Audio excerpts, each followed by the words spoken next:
Hey everyone, it's Steven. Today I have the 2023 Jeep Wagoneer Series III.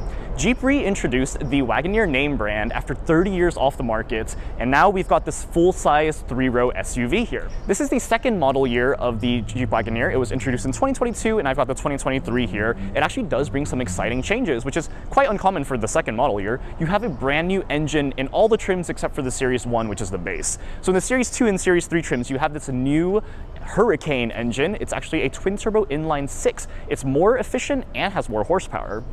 So unlike some other 3-row SUVs out there, this is actually a body-on-frame truck, which means that it is built on the chassis of the Ram 1500. So it does feel a bit more truck-like rather than an SUV. But that does not mean that this doesn't have comfort and refinement. This competes with vehicles like the Ford Expedition, Chevy Tahoe, GMC Yukon, but it's more expensive by several $1,000s. This one here actually MSRPs for about $59,000 for the base trim. The one I have here is the Series 3, so this one MSRP is for a bit above $70,000, but as tested, this one is almost $80,000, and I mean, with the different packages you get on this vehicle, you can quickly get prices more like $90,000, even $100,000 for this, which is kind of crazy. That puts it in line with things like the Cadillac Escalade, the Lincoln Navigator, other luxury rivals. But like I said, the Wagoneer does have a better engine, better fuel economy, and a more luxurious interior than competitors like the Chevy Tahoe. I fully expect Chevy and Ford to kind of get ready for some refinement here because they really can't compete with this vehicle right now, but again, they are cheaper.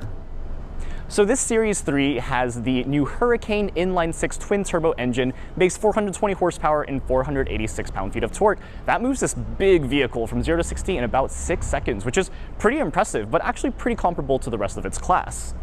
This engine is mated to an 8-speed automatic transmission with standard rear-wheel drive. If you want to get all-wheel drive, that's actually a $3,000 option. This one does have all-wheel drive, so very nice if you want to go off-roading. This vehicle actually does really, really well off-road. And this engine mates you fuel economy numbers of 16 city, 23 highway for a combined of 19 miles per gallon. That is actually way better than the V8 that this car used to have, and now you actually are more efficient than all of the rivals. So this actually has the best fuel economy in its class. All right, so let's dive into the exterior of this gorgeous vehicle. This Wagoneer is in Silver Zenith, which is actually a $600 option. So the only non-cost option here is actually a white, which looks kind of plain. I really love the silver. I think it's very attractive and actually looks a little different from other silvers. So I definitely recommend getting an upgraded color. They've got a red, they've got a blue. They have some pretty awesome colors for this. Taking a look at the grille, this just screams class, right? I feel like Jeep has done such a good job differentiating all of their vehicles. The new Grand Cherokee, the Wagoneer itself, like all these vehicles just look so intimidating, I feel, and like menacing. I love the aluminum chrome across the entire front. You've got full LED headlights. They look very nice, and I think it's a lot sleeker than the previous design, which looked a little less sporty, I guess. This one looks a bit more sporty, muscular, and boxy. It really fits its boxy profile, I feel. So going throughout the actual grille here, you do have fully functional vents throughout the whole thing. Totally fine. It doesn't look particularly special, but I do like the honeycomb design, and you've got the nice Wagoneer luxurious spelled out right there. You'll notice on this vehicle, they never actually refer to it as a Jeep anywhere except for in the infotainment system. They literally only say Wagoneer. So they're trying to differentiate themselves from just that Jeep name, right? Jeep is not really known as a luxury brand maker, I feel, but the Wagoneer definitely wants you to know that it is a step above their normal vehicles. So moving to the side profile of this vehicle, this is really where you can see how large this vehicle is. You do have a very nice 20-inch wheel design here. These are aluminum wheels. They do look pretty off-roady, right? I feel like they're trying to make you feel like this is more like a truck. And you also got the Wagoneer name badge right there with the US flag, which is pretty interesting. I think that's a neat design that they do from Jeep. You also have a nice step board that you can get on to easily get in this vehicle because you'll need it. This car is really, really tall.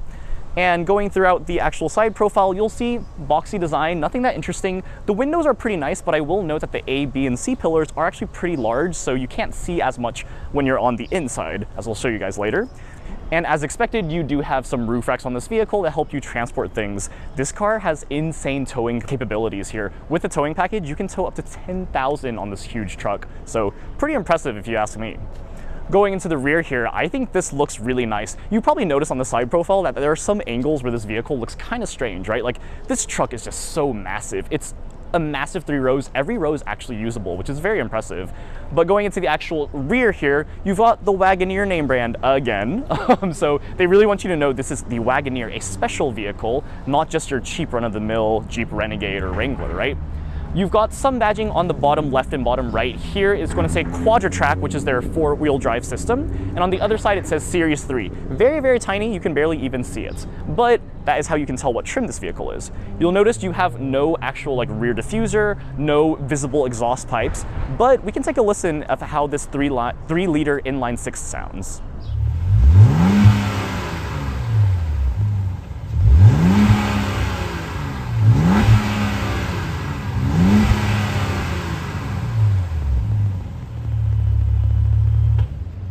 So the exhaust sounds okay, right? It does have a nice low burble when you first start it up, but nothing remotely sporty in my opinion. I do think the V8s sound a little nicer if you're looking for that American muscle in this truck. I will say with the LEDs here for the tail lights, I wish they had a full bar. That would look really cool. I guess maybe it would kind of look like they're stealing the design from the Dodge Durango, but I do think it would look nicer. You do have this nice aluminum chrome accent here though, which still looks pretty nice. Going into the actual trunk here, it is, of course, a power liftgate as you would expect. And going in here, you've got 27.4 cubic feet of cargo space behind the third row. That is really impressive. This is a lot of space. You can kind of see from the water bottles right there, right? You can fit quite a bit of suitcases in there. And then you can put the third row seats down. I'll actually do that right here really quick. Also power, like I said before on the Series 3, everything is power. You literally just touch it and it just easily goes down. With the third row down, you get 70.8 cubic feet of cargo space, pretty much enough for anything you need. And if you really need more space, you can put the second row down, put in some huge long pieces of wood or whatever else you want to transport in this huge truck. All right, let's go in the interior of this huge SUV. You can kind of see how boxy and monstrous this thing is. Of course, you got keyless entry. Before we go in, I'm going to show you guys the key fob. It looks really nice. It says Wagoneer on it. It's not the normal Jeep key fob. It's also a boxy key fob. It's quite large, but I feel like the shape of it fits pretty easily in my pocket. So taking a look inside, immediately you can see this very high quality cabin. Let's get inside. And immediately it is so quiet. That's going to be a very common theme of this vehicle, is just how composed and quiet this car is.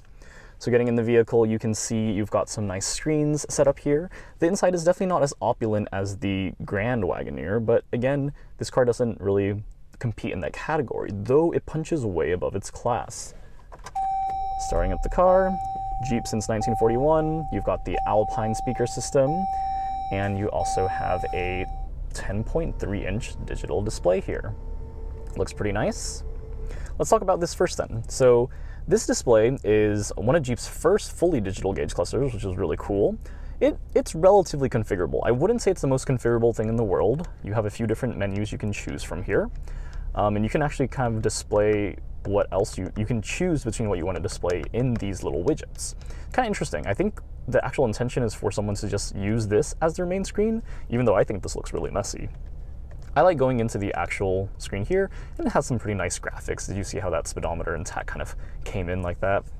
You can show a few different things. This is still using the Uconnect system, you can tell based on the kind of jank looking font there, but you've got your time, which is configurable. You can show different things up there, like your compass, your direction, temperature outside, things like that. And you've got the fuel range over here, which you can show a few different things as well. I certainly don't have any complaints about this system, but I also don't think it really blew me away. The graphics are pretty cool. It definitely feels more luxurious than what you would expect in a typical Jeep, but again, don't call this a Jeep because there's literally not a single reference to Jeep on this entire vehicle. You can see on the steering wheel, you've got Wagoneer printed there. It looks very luxurious. You've got a flat bottom steering wheel as well, which is really neat. And the overall steering wheel looks fine. I think, the buttons here don't look the greatest, but they're easy to use, right? You've got adaptive cruise control on the right, and you've got the configuration options on the left. Typical Stellantis fashion, you've got the actual controls behind the steering wheel for skipping track and changing volumes over here. You can actually limit your gear as well here, which is pretty cool. It's a little neat touch to make this seem like more of an off-roading vehicle.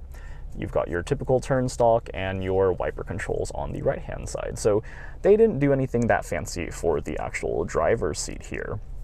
However, going into the middle here, this is kind of the star of the show. This is their 10.1-inch infotainment system running Uconnect 5. Uconnect 5 is great. Honestly, Uconnect 4 was actually one of my favorite I guess one of my favorite infotainment systems for an affordable vehicle, I suppose, not a luxury vehicle, because it was just easy to use, and they do a really good job with this as well. It's easy, you just use different widgets, you can easily access Apple CarPlay, vehicle settings. I have no idea what this red bar that keeps going across the screen is. It's actually kind of crazy because I can't see it in person, so kind of interesting. You have power controls to lower the second row and third row headrest, which is kind of neat if you want to see visibly in the back there. Rear view camera, no 360 camera, which I still think is ridiculous on a vehicle this price, $80,000, and the top trim and no 360 camera. Hey, look, the red bar went away.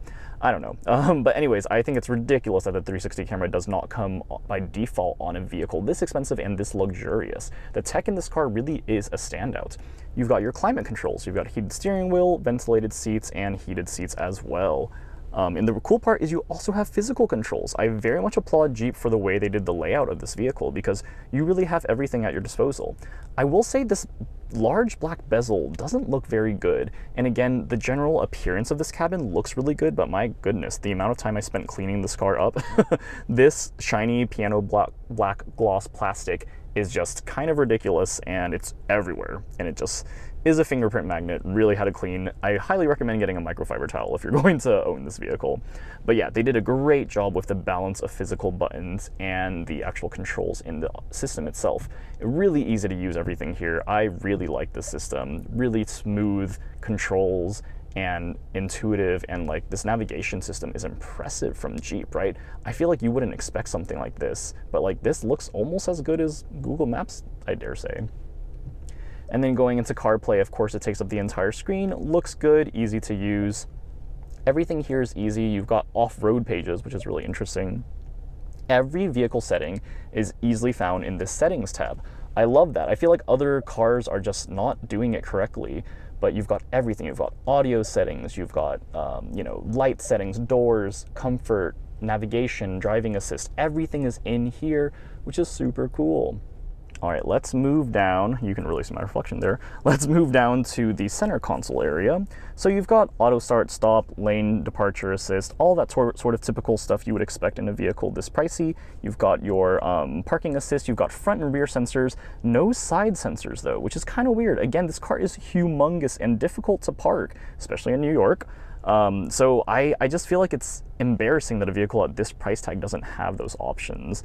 And you have to get everything with a package. It kind of feels like Porsche, right? It feels like they're nickel and diming you a lot.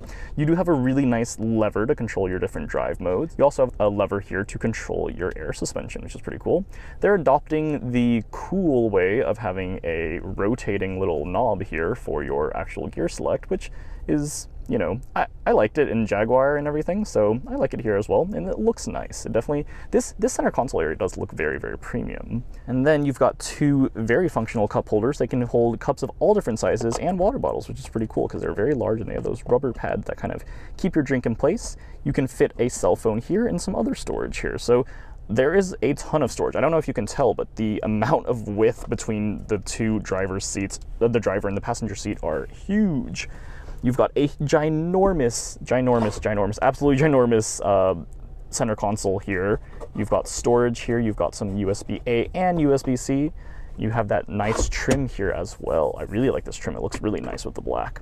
And you can open it up and I don't know, it looks like a black hole from here. That is how large this interior storage cubby is. Let's go into the seats now. I know we kind of glossed over that at the beginning, but the seats are well contoured. You've got some nice stitching here, and it just looks good. Like, I think these seats look good. I like the little pattern here. I like that there's a few different textures. This is going to be their black Napa leather seat. They do have an option to get a sea salt gray, which I think would have complemented this interior a lot better. But I think the black on black looks fine, especially because of this nice trim that kind of breaks it up. I love the trim on the door, yeah, just this interior is impressive. Again, you have more piano black gloss plastic right there, which is unfortunate. Everything really is a fingerprint magnet, but on the actual door panels itself, everything is soft touch materials. You've got leather, you've got soft touch plastic on the top, and it feels very premium. It really does scream to you, this is more than just your typical GMC Yukon, Ford Expedition, Chevy Tahoe, right? This is a level above that. You've got the Alpine speaker grille at the very bottom. Again, this car comes with a 9-speaker Alpine sound system. And you can actually upgrade to the Macintosh one, though I haven't heard the greatest things about that.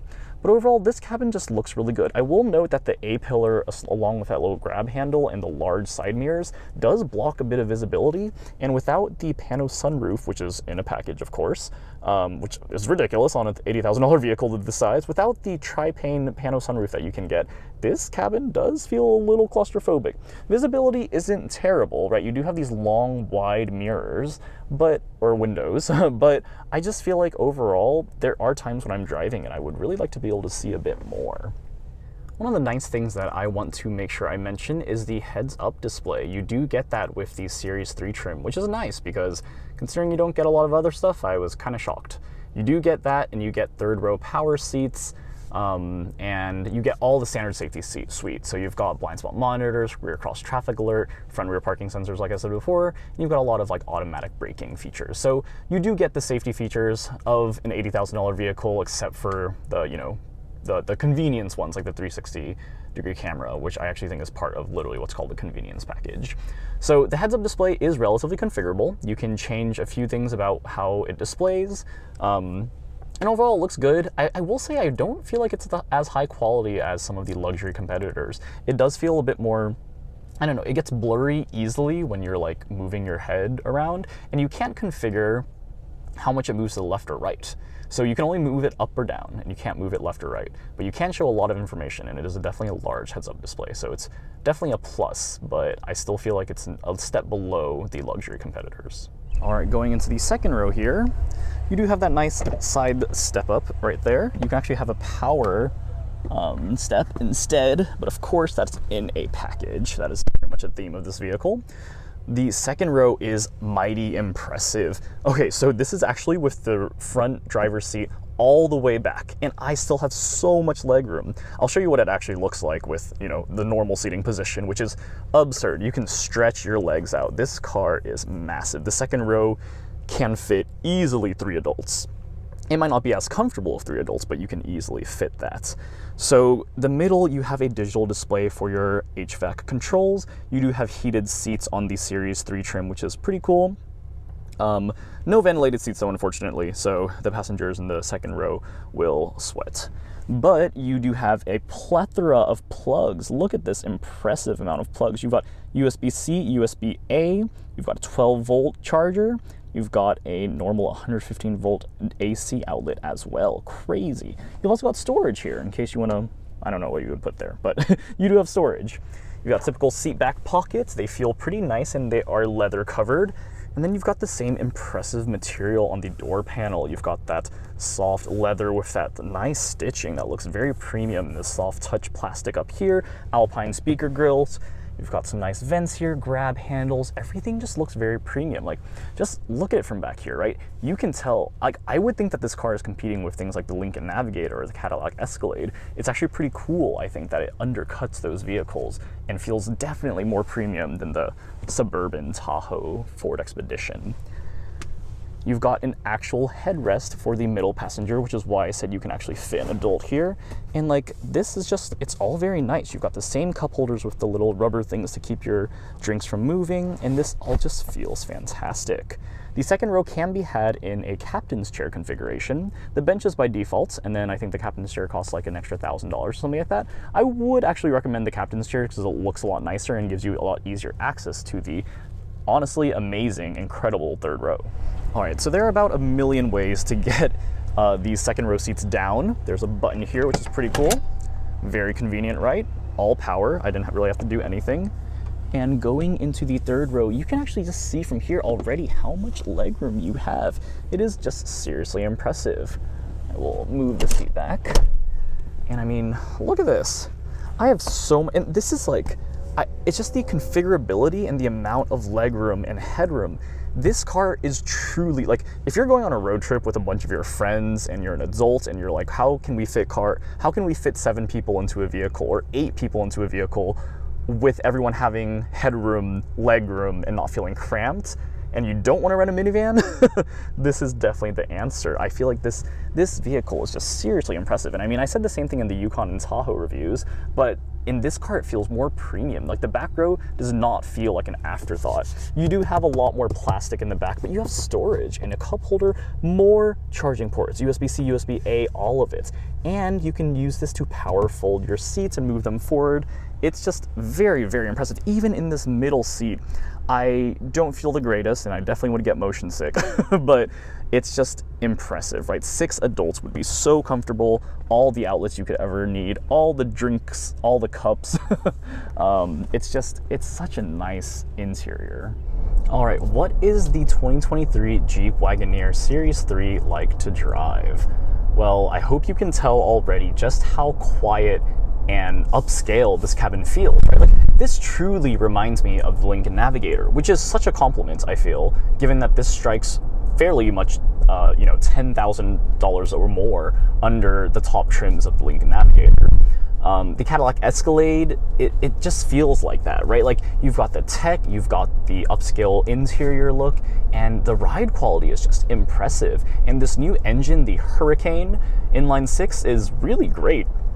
I can't wait to see Jeep use it throughout more of their lineup because it's smooth, it feels powerful too, which I did not expect. Like, honestly, these days, all of these twin turbos feel so quick on their feet, moving huge vehicles like this. This car can also tow up to 10,000 pounds. That is an absurd towing capacity. Like, overall, this vehicle just pulls absurd numbers, 0 to 60 in less than 6 seconds, and I don't know, I just like, the more I think about this vehicle, the more I'm just so impressed because it does everything so well, especially if you have a large family, right? It's one of those vehicles where if you don't have a large family or you don't feel like you're often going to be utilizing all of the space, you don't really need all the space, right?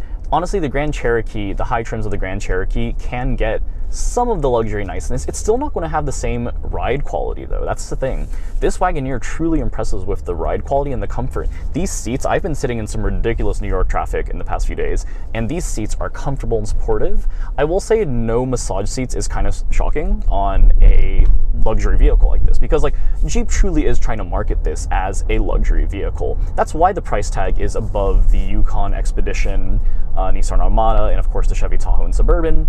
But it feels nicer, and I don't think anyone's going to disagree with that. Right now we're on some crazy bad pavement, you know, East Coast, but it just soaks up those bumps, and the adaptive suspension does such a great job, and it's just, gosh, I can't talk about how much I love this vehicle because it just truly impresses me in almost every single way.